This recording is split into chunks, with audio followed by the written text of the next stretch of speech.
जय माता दी। स्वागत है आपका हमारे चैनल पर। आज के इस वीडियो में हम जानेंगे दुर्गा जी के 8वें स्वरूप में महागौरी के बारे में। चलिए शुरू करते हैं। माँ दुर्गा की 8वीं शक्ति का नाम महागौरी है। दुर्गा पूजा के 8वें दिन महागौरी की उपासना का विधान है।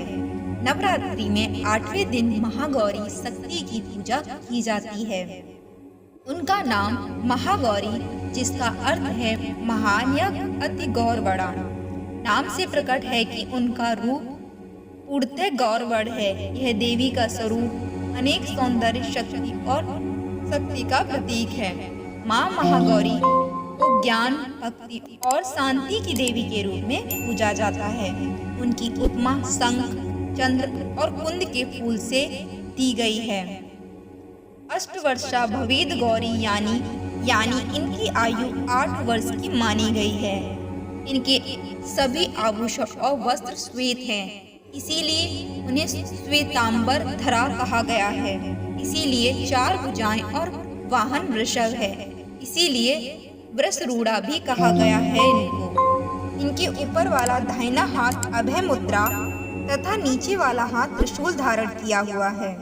ऊपर वाले हाथ में डमरू धारण कर रखा है और नीचे वाले हाथ में वर मुद्रा है। इनकी पूरी मुद्रा बहुत शांत है।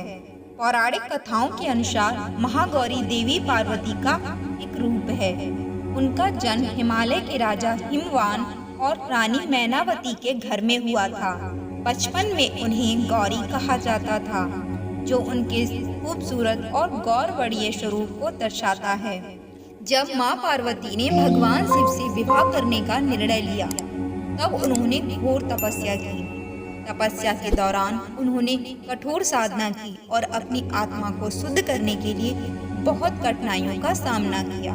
उनका तप इतना कठिन था कि उन्होंने अपने शरीर को अति क्षीण कर लिया।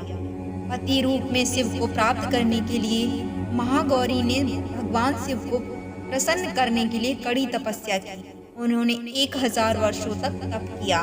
इसी कारण से उनका शरीर काला पड़ गया और अंत में भगवान शिव ने उनकी तपस्या से प्रसन्न होकर उन्हें दर्शन दिए। परंतु तपस्या से प्रसन्न होकर भगवान शिव ने इनके शरीर को गंगा के पवित्र जल से धोकर कांतिमान बना दिया। उनका रूप गौरवड़ हो गया, इसीलिए यह महागौरी कहलाए। इस तपस्या के फलस्वरूप महागौरी का स्वरूप और भी दिव्य और तेजस्वी हो गया। उनका तप सफल हुआ और भगवान शिव ने उन्हें पत्नी रूप में स्वीकार कर लिया। एक और मान्यता है कि एक भूखा सिंह भोजन की तलाश में वहां पहुंचा, जहां देवी उमा तपस्या कर रही होती हैं। देवी को देखकर सिंह की भूख बढ़ गई, परंतु वह देवी की तपस्या से उठने की प्रतीक्षा करते हुए वहीं बैठ गया।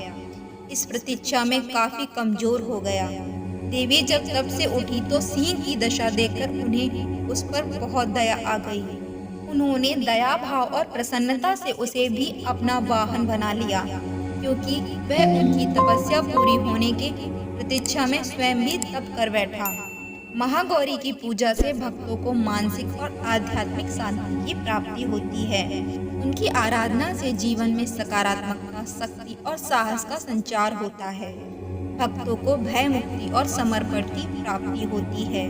कहते हैं, जो स्त्री माँ की पूजा भक्ति भाव सहित करती है, उनके सुहाग की रक्षा देवी स्वयं करती हैं। माँ महागौरी की पूजा से भक्तों का स्वादिष्टान चक्र जागृत होता है, जिससे उन्हें मानसिक शक्ति और आत्मिक बल मिलता है।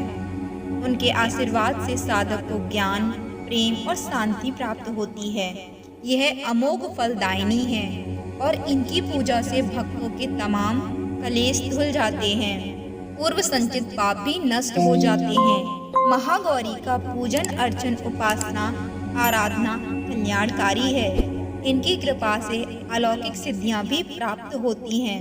महागौरी की पूजा से भक्तों को शक्ति, ज्ञान और मानसिक शांति की प्राप्ति होती है। नवरात्रि के 8वें दिन उनकी विशेष रूप से पूजा की जाती है, जिससे भक्तों को सुख, समृद्धि और सकारात्मकता की प्राप्ति होती है। माँ महागौरी के आशीर्वाद से साधक जीवन में कठिन से कठिन परिस्थितियों को भी पार कर सकते हैं।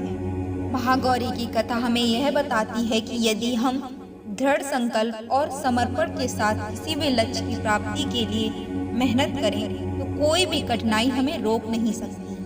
उनकी तपस्या हमें यह बताती है कि धैर्य और लगन से किसी भी कार्य को पूरा किया जा सकता है। नवरात्रि के इस पावन अवसर पर आपको हार्दिक शुभकामनाएं। जय माता दी।